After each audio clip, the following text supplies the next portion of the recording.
Welcome, everybody. This was the picture that we posted to kind of promote this particular training. And the things that you see in this picture here are the things that you will be making today. So everything you see here, both the leaf rubbings that you see here in the very front and the little accordion book that you see kind of to the middle right, both of those are things we'll be making with the leaf rubbing today. And that's me, of course, right there in the screen where I'm sitting right this moment. So you can see the same background there of how we'll be working today together.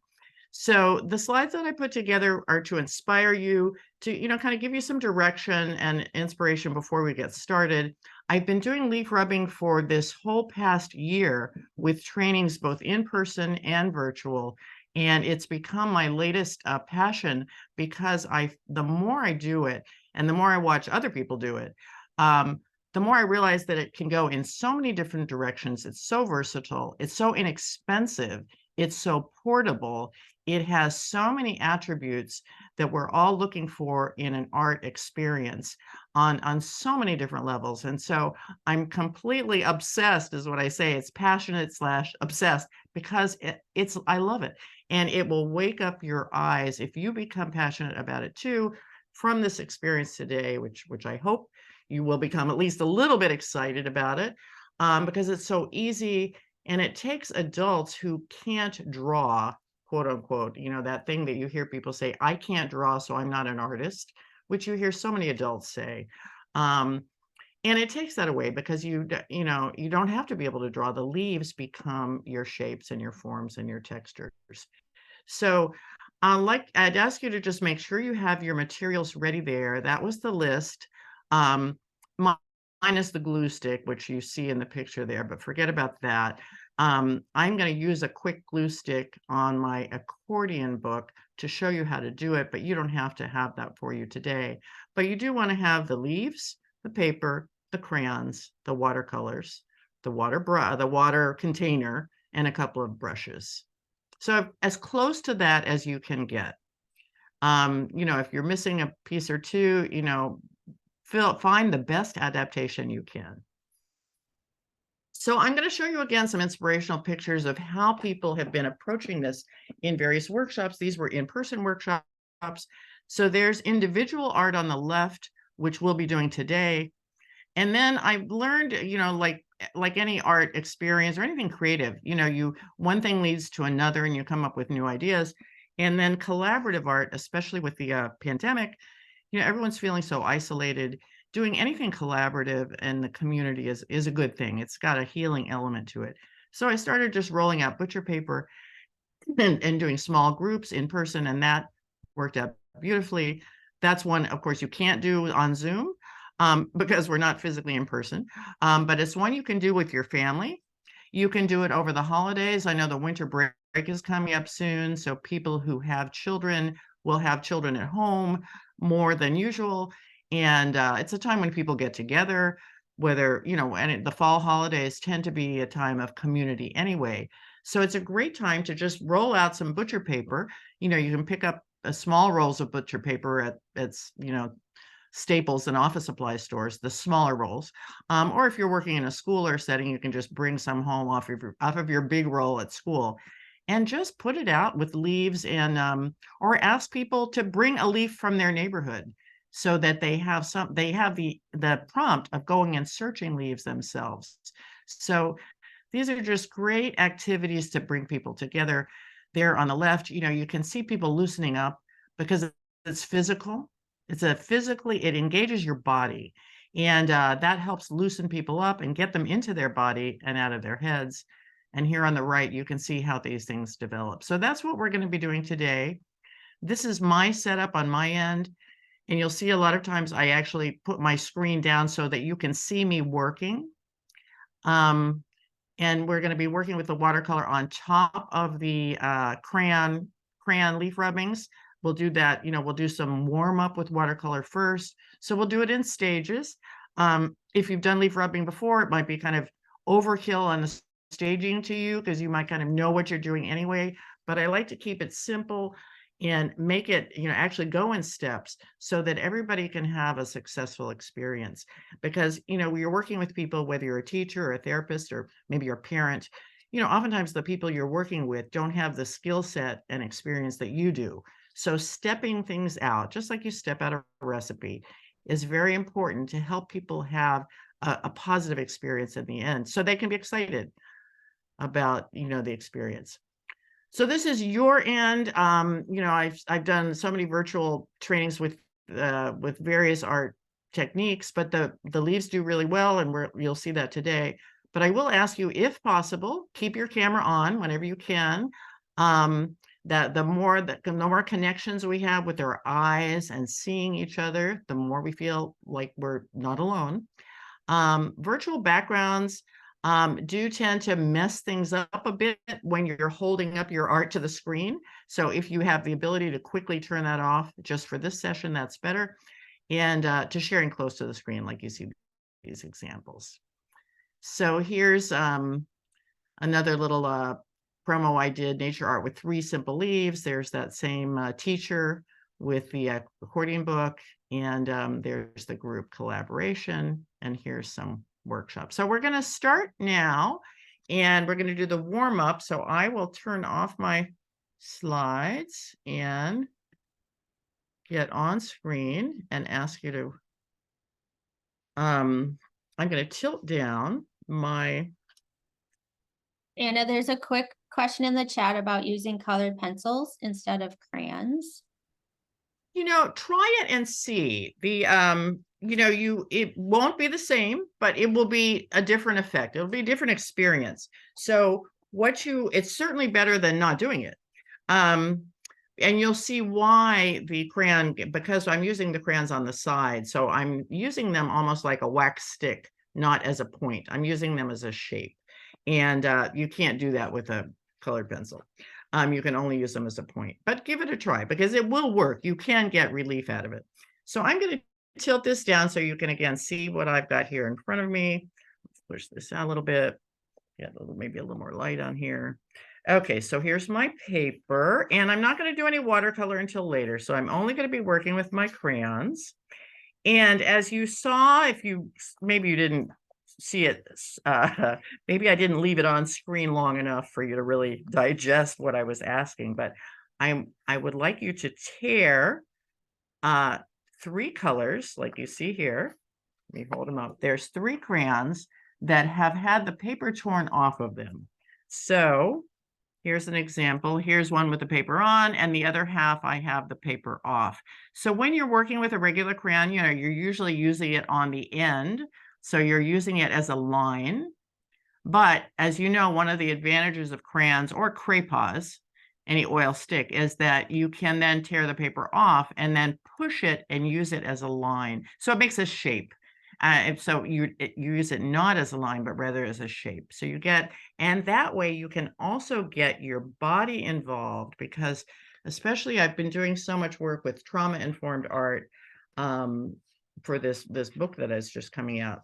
And when you read about trauma, and I'm sure many of you are either therapists or you just know about trauma now, you want to engage the body because that's where your trauma is held. It's held in your nervous system. It's held in your stress responses, which are physiological. So when you're doing art just at the wrist, which oftentimes people are sitting and doing art at the wrist, and you can be thinking about your to-do list, planning your dinner for tonight, wondering what your husband is up to, all that, because it really hasn't engaged you in a sensory way. There's no sensory, it doesn't engage your body. So when you have your crayons torn with the paper off and they're on their side, you're using what's called a range of motion. You're using your shoulder. In fact, I'll invite you today just to think about that. Hold your crayon and do it at your wrist like this. And just let's have everybody put their wrist up to the mirror. Let's engage together. Yeah.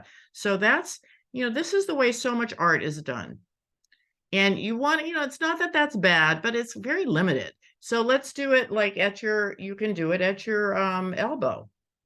And in doing this, you're really just sort of getting your blood, you're getting your body engaged. It's just like, starting your computer, you're getting the engines going. And all of those systems that you have inside of you, let's roll our shoulders back. If those aren't engaged, you're not operating optimally. And because we are physical beings, and especially on a Saturday, we've all been working. If we're just going to have this 1 hour experience from here up, we're not taking full advantage of it, because it's a body. Art should always involve your body.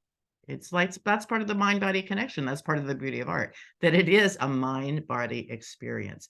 So here I've got 3 crayons. So I'll suggest you start with 3 crayons so you have them all prepped.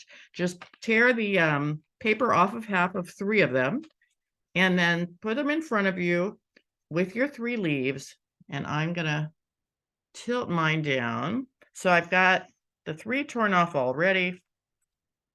And then I'm going to start by examining my leaves, because whenever you're observing and investigating nature, really close observation is the first step.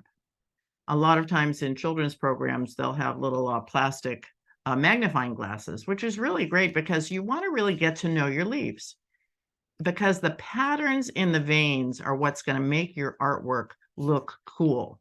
It's the patterns in the veins that's going to be the relief that makes the leaf rubbing look interesting. Because you can do you could trace the leaf, you could draw it, you could paint it, you could paint the leaf and stamp it on. There's plenty of other things you can do with art. You can dry them out and crack them up and glue them down, almost like leaf glitter. There's plenty of things you can do with leaves in collage, but leaf rubbing gives you the veins like no other technique does. And that's the patterns in the veins are what are going to make your art textured and interesting. So I'm going to do vein side up, and I'm going to see which of my 3 leaves has the most intricate vein pattern.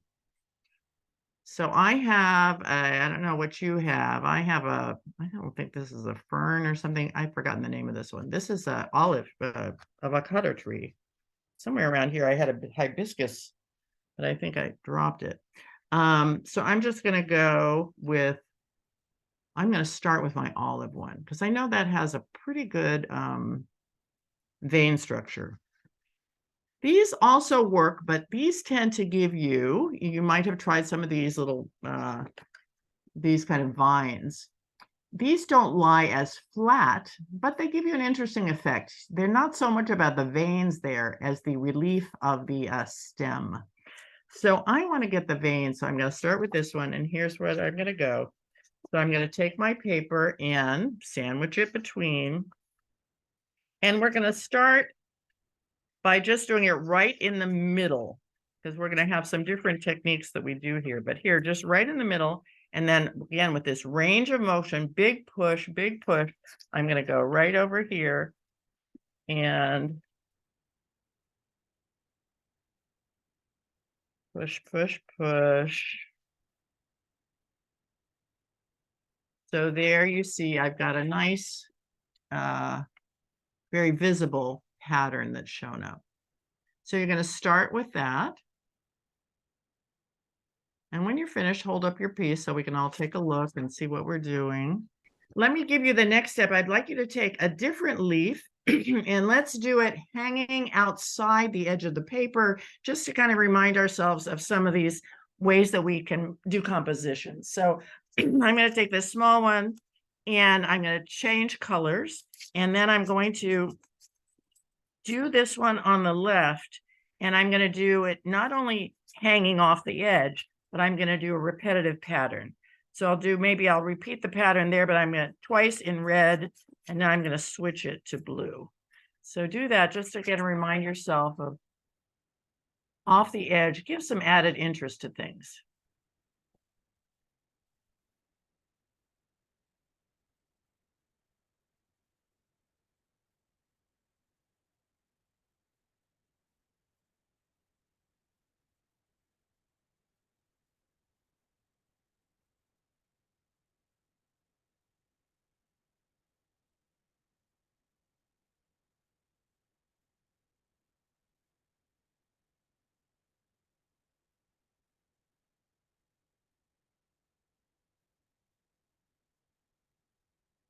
And then in a moment, we're going to do the last prompt, or the last sort of, I'll give you an instruction how to do things a certain way. Then you can mix it up any way you like, and we'll put some music on, and you can create your own composition, switch up the colors, switch up the leaves, and do anything you want. But here's the last instruction I'm going to give you, and I did find my hibiscus leaf on the floor. So I'm going to ask you to try a larger leaf with 2 different colors, one per side. And that'll just give you a reminder that, oh yeah, I don't have to do it one color, I can do it 2. So here's what I'm going to do. So I know that leaf because it's got a big center vein. So I'm going to estimate where the half mark is, and then there I see the line there. So that's going to be, that side is blue. And then I'll do the other side a different color. So that's one way you can do a double color. The other way, I'll ask you to do a half and half just to practice that. And then also practice the same leaf, but just maybe moving it slightly. I'm going to move it just a little bit. So it's almost going to be like a shadow of itself. I'm going to move it slightly, and then I'm going to do another color. And that's going to be kind of overlapping. So you're going to be kind of creating some secondary colors because you're blending it together. So the colors stay separate, but they're 2 different colors. And here the colors are going to blend because they're just moving over a little bit and then overlapping.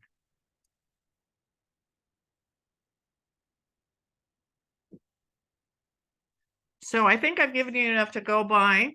If you're able to move your screen down like I have mine, it's nice because that way we can see each other working. Thank you, Jenny. That's perfect. Yep. It gives you a sense that you're in a class together. Thank you, Alma. Yeah. Thank you, Leah. So again, I'll put on some music and we'll take at least a couple of songs to see where we go with these ideas.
Thank you for those of you who were able to turn your screen down. I'm going to give you one last idea before we move on that's optional for you to try today, but it's just good to get some more tricks up your sleeve, things you could do with yourself or people you work with another time. And that is to make a border, how to make a border with the same idea of your crayon on its side.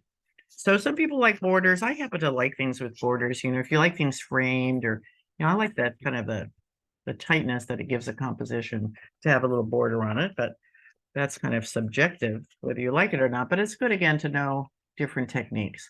So especially as you work onto these later with your watercolor, you know, this is the kind of effect you'll get with that border. So if you want to try that, you can do it on the thing that you just did now or a separate piece of paper.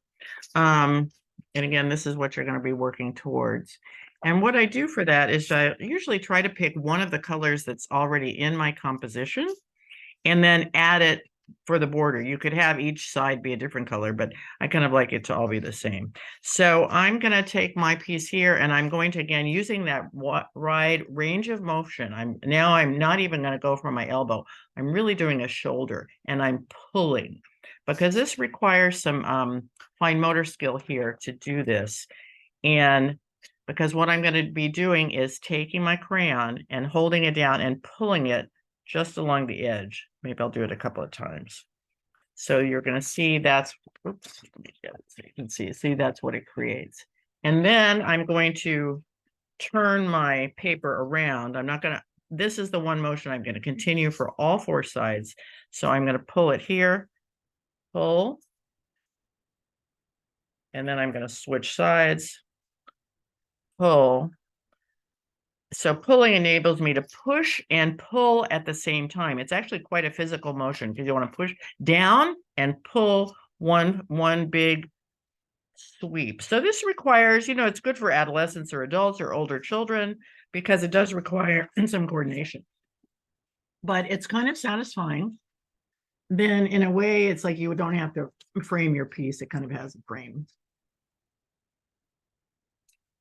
So again, you can try that now or at some point during the remainder of the workshop. So let's move along to the watercolor. I'm going to go back to the screen share and I'm going to do the watercolor warm up, and then we're going to add the watercolor to our to what we've just done.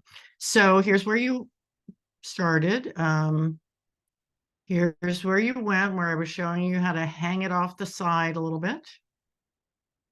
And now we're going to do the loosen up with watercolors. Let me see. And that's just a quick warm up before we get to this part, which is, you know, adding the paint on top. So I'm sure many of you or most of you or maybe all of you have done crayon resist before. But because of the patterns of these veins, it looks particularly interesting to do the crayon resist. So I'm going to show you how to do the warm up first, because watercolor really does, in my opinion, require a little bit of instruction. A lot of people don't maximize how good it can be.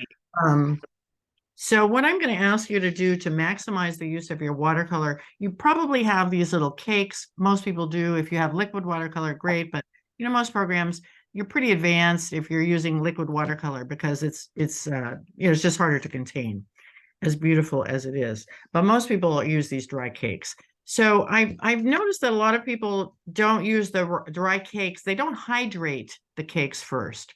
And hydrating gives you a lot more color. It loosens up the pigment.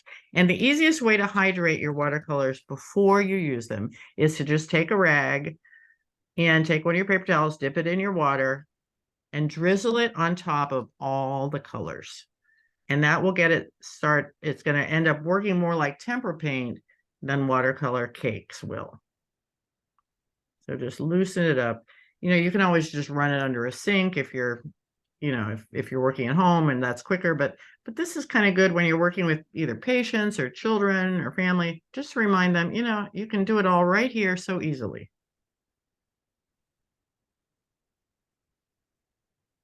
And just kind of as you're getting the rest of your supplies ready, that's going to be moistened. It doesn't take long for it to begin to loosen up the pigments. And you can even that way, I'm using Prang. If you're art oriented yourself and you know about art supplies, Prang is one of the best school grade paints, and they sell Prang. This is semi-moist, so it's already not as hard as the other ones, as Crayola ones or Sargent or some of the other brands. So Prang I noticed they sell now at Target, and they sell Prang at Staples. So, and this is a set of 16, which is really fun, and I think it's $10.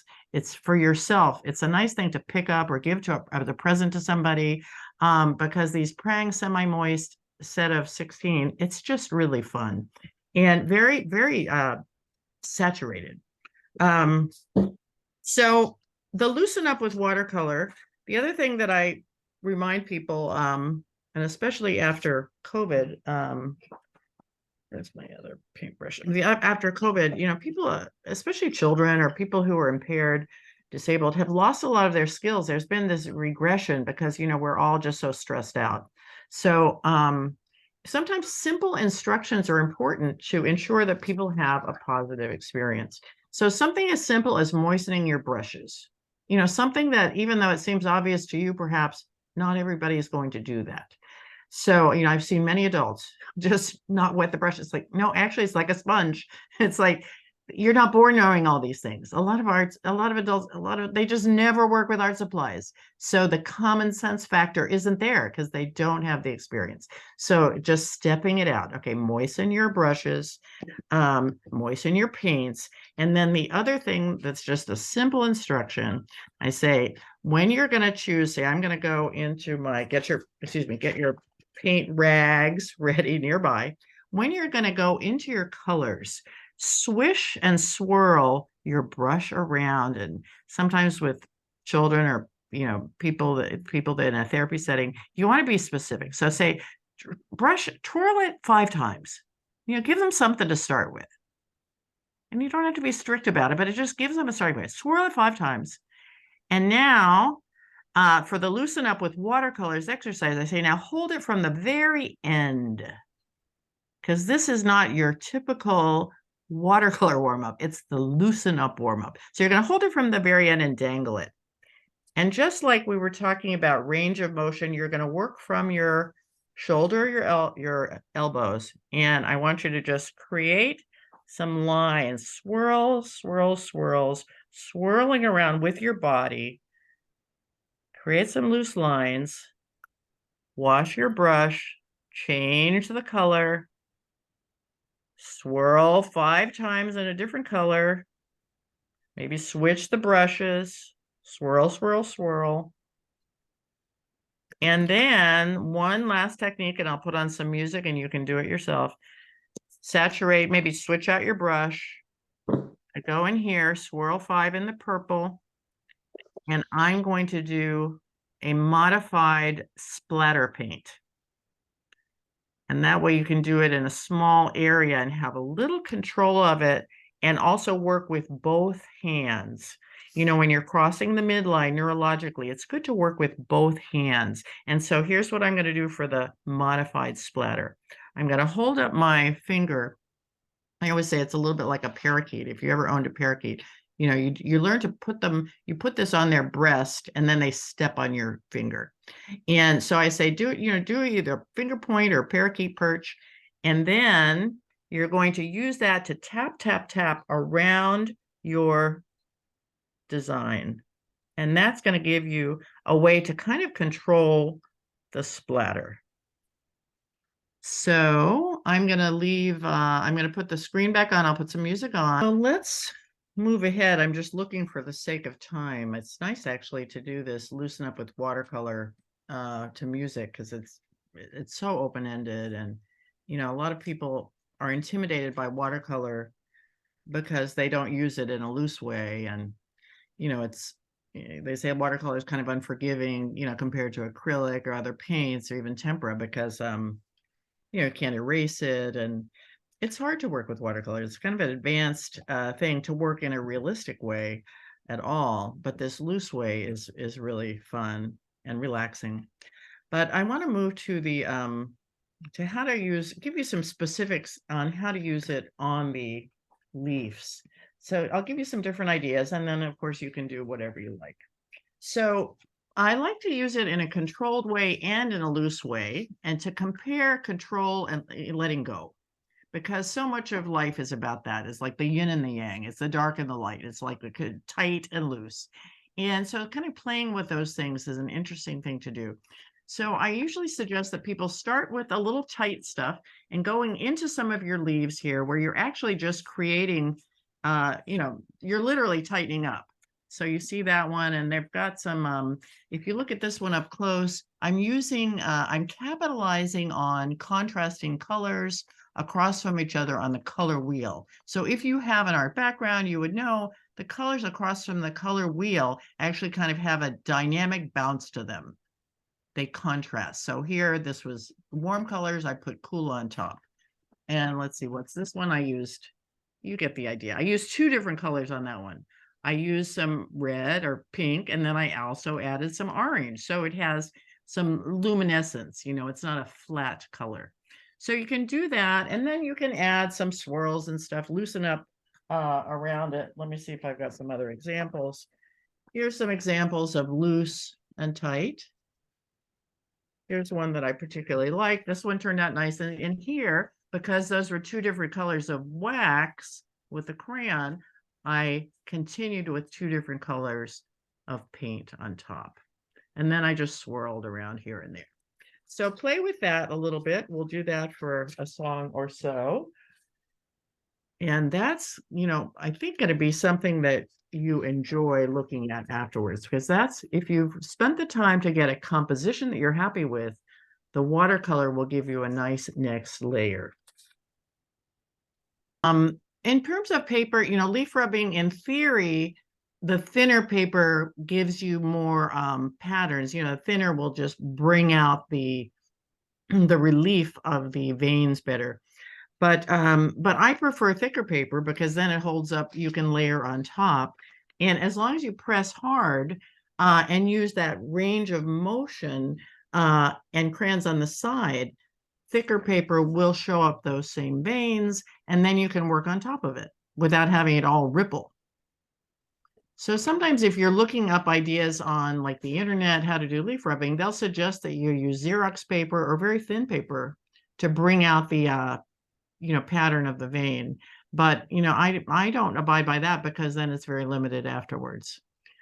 So again, pushing, because you want to be able to push. That's part of the therapy part of it, is really releasing energy. It's all about energy. We're always moving around energy, and art is one way to, like I said in the beginning, to combine the mind with all the systems in your muscular systems, your skeletal, there's so many, there's joints, there's so many ligaments, there's so much to our bodies. And if we don't loosen up those systems and get them connected, we're not really optimizing the value of the art experience. And so getting the thicker paper and requiring a push so that you see that is really the way to go. And that way you can do plenty of collaging on top of it.